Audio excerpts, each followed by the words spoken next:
You're in the cinema, about to watch yet another sequel to a forgotten franchise nobody asked for. You're getting popcorn and a drink to drown out your Jared Leto-induced sorrow with a sugar rush. You pay and they hand you a cup. Then you see it, glowing red and chrome, the Coca-Cola Freestyle Fountain. Here, you can choose between over 100 different flavors. Cherry Vanilla Coke, Peach Sprite, maybe you'll go crazy and mix Fanta with Powerade, or maybe you just pick a classic. But this machine is way more than just a soda fountain. It's not just serving you a drink, it tracks everything you do. And while you're picking your favorite flavor, it's quietly collecting data. Data that turns customers into test subjects. Data that Coke will profit from tremendously. The Coca-Cola company is said to have invested more than $1 billion in this machine, but they're very likely turning its capabilities into much, much bigger savings and profits. Today, we're diving into how a drink dispenser became a global lab and what role you play in all of this. The Coca-Cola company is one of the biggest beverage producers on the planet. The conglomerate controls almost half of the global soda market, making billions in revenue every year. And one important way they sold their many drinks has long been soda fountains. In the olden days, ordering a soft drink would work like this. You'd walk up to the counter, place your order, and someone would pour your drink into a cup. Then self-service fountains arrived. Now you could fill your own cup at your own discretion. When you were a kid, this fountain was everything. You could mix yourself something truly undrinkable. You. However, in 2006, Coca-Cola and other beverage makers noticed something worrying. For the first time since 1985, the sales volume of carbonated beverages had declined. People started to focus more on their health and well-being. They were increasingly looking for sugar-free drinks and low-calorie options. But Coke's fountains just weren't ready for that. At that time, only about 1% of all Coke fountains in the US even offered Diet Coke. Meanwhile, the choice of sodas at convenience stores had increased dramatically. Rows and rows packed with hundreds of bottles and cans. But Coke fountains were stuck with the same limited run-up of kind of boring standard flavors. So they had to come up with an idea that would change everything. The Freestyle Fountain's design is interesting. The red, the chrome, the sculpted lines. It kind of looks like it wants to become a Ferrari when it grows up. And that's not a coincidence. It was developed with Pininfarina, the legendary Italian design house that shaped the curves of Ferrari itself. You slide your cup under the dispenser. Now comes the fun part. You see dozens of bubbles on the screen in front of you. Each bubble is labeled with a different drink. Mezzomix, Coca-Cola, Powerade, Lift, Fused Tea, and Kinley. In total, you could choose over 100 drinks. Back when you were a kid, this would have been impossible. Restaurants used massive 19-liter syrup canisters for every single drink option. Nowadays, all these flavors fit into just about 30 tiny cartridges. The cartridge design is inspired by medical tech, where precise dosing is critical. Just as insulin pumps deliver exact amounts of medication almost drop by drop, the Freestyle system carefully meters syrup and carbonated water for each pour. In theory, every pour is perfectly measured, drop by drop, turning your drink into a precise masterpiece. But Coke from a Freestyle fountain actually tends to taste a little different from the one you buy in the supermarket. In contrast to the old canister systems that pre-mix syrup and sweetener, Freestyle keeps flavors, sweeteners, and carbonated water separate.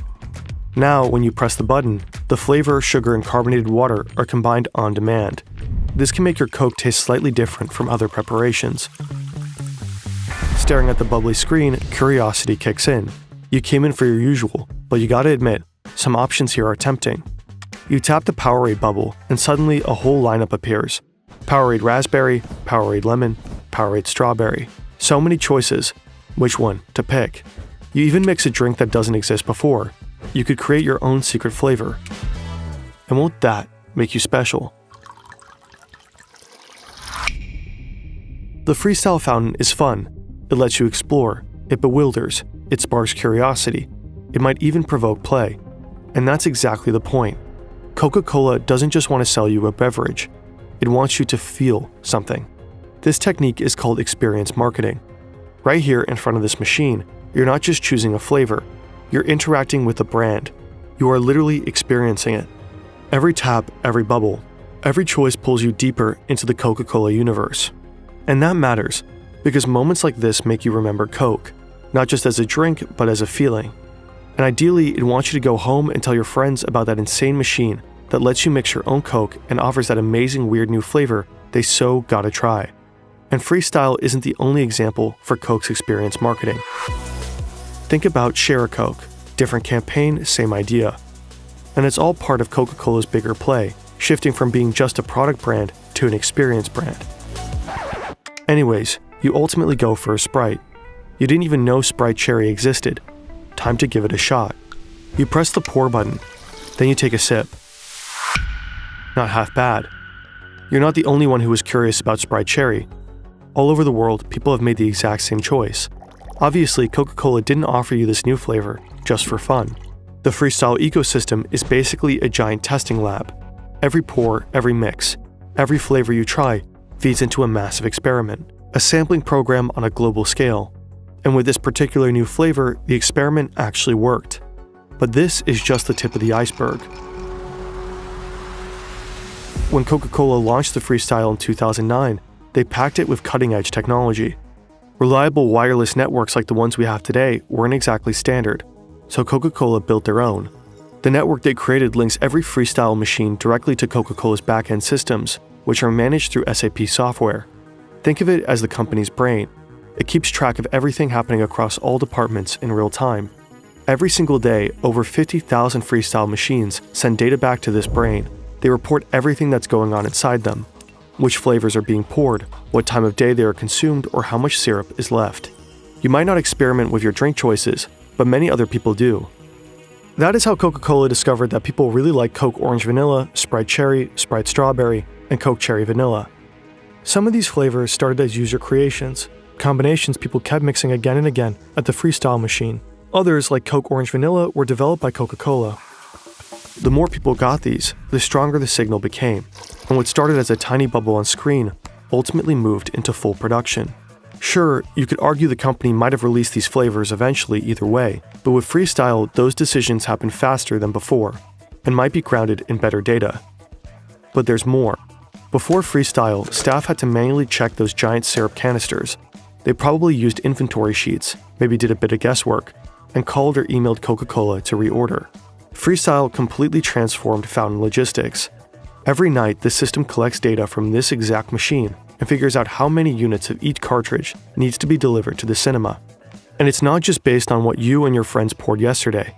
Algorithms predict demand and even factor in planned promotions for specific beverages.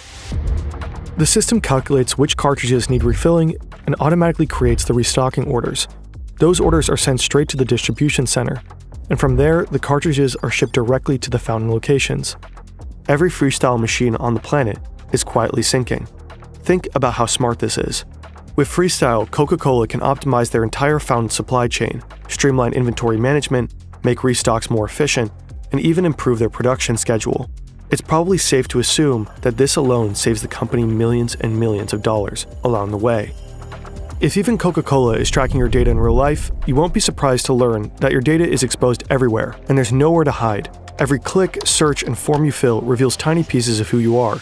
That you had to look up how to spell bourgeois 6 or 7 times for your online comment war, that you don't understand the 6-7 meme, or that you enjoy mixing Sprite and Fanta.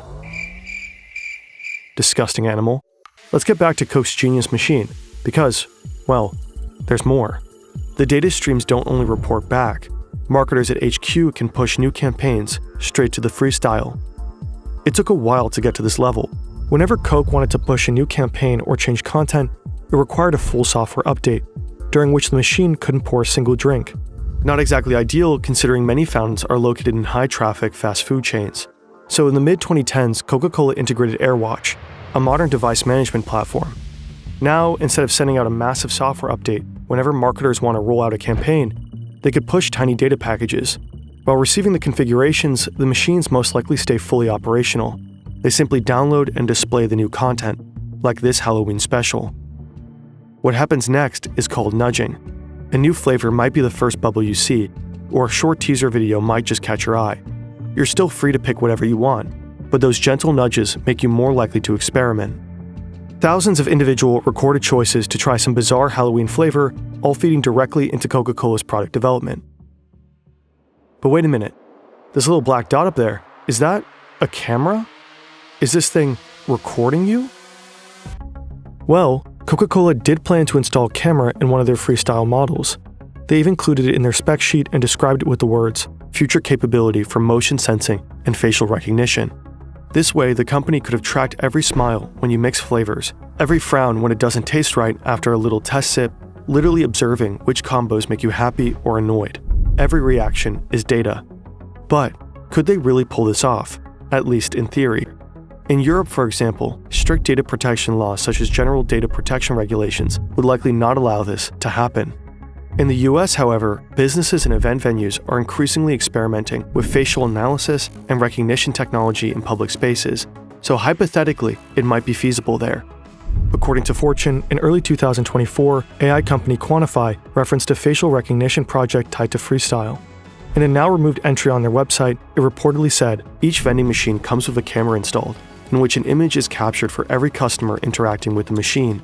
Coca-Cola's marketing team aspired to use these images to generate insights on consumer preferences and usage patterns."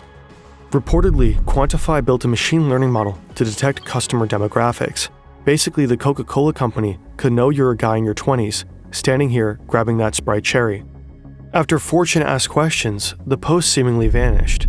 A spokesperson for Coca-Cola said cameras in Freestyle fountains were just tested in a laboratory setting from 2018 to 2019. When we asked Coca-Cola about this, they did not respond. The creepy camera hole aside, the technology is pretty impressive. A single globally deployed machine expanding flavor variety, strategically pushing experience marketing, enabling hyper-detailed flavor testing, micro-campaigning, and optimization of the supply chain. You probably stood in front of one of those before and never even had a clue. But there is this one central question we just couldn't shake. Just how much are they saving and making with this? In order to find out, we went down a rabbit hole, annual reports, analytics, figures, and company filings, only to realize there is no concrete data. Sure, we found a few clues here and there, but we could barely make anything useful out of it, especially because gains from Freestyle are tangled up with other projects. When we reached out to Coca-Cola for comment, they didn't respond, so we had to call in backup. Enter Yannick, the team's spreadsheet wizard. He dove into everything we could find out about Freestyle and started making sense of it. His analysis is split into 3 parts. First, payback. Let's start with Coca-Cola's assumed revenue from Freestyle machines. To get a rough baseline, we looked at something similar, loyalty programs like Payback. Payback usually returns an estimated 0.5 to 3% of your spending. Sounds like a bad deal for them, but here's the thing, it works. Because when people get a little something in return, they tend to spend even more. And while they do, Payback collects tons of data, or what they buy, when they buy, and where they buy. You can't fully compare Payback to Coke Freestyle, but both follow the same idea. Encourage people to buy, and learn as much as possible while they do.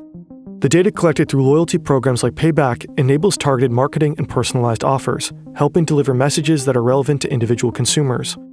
Studies like this one show that loyalty programs can improve gross margins by 2 to 4%, not simply because people buy more, but because companies can make smarter, data-driven marketing and product decisions.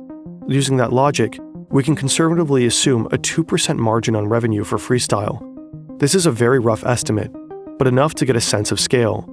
According to one source, Coke Freestyle machines dispense around 4 billion drinks per year. Assuming an average of $2 per drink and a 2% margin, that adds up to roughly $160 million in yearly gains, well over $1 billion since Freestyle's inception.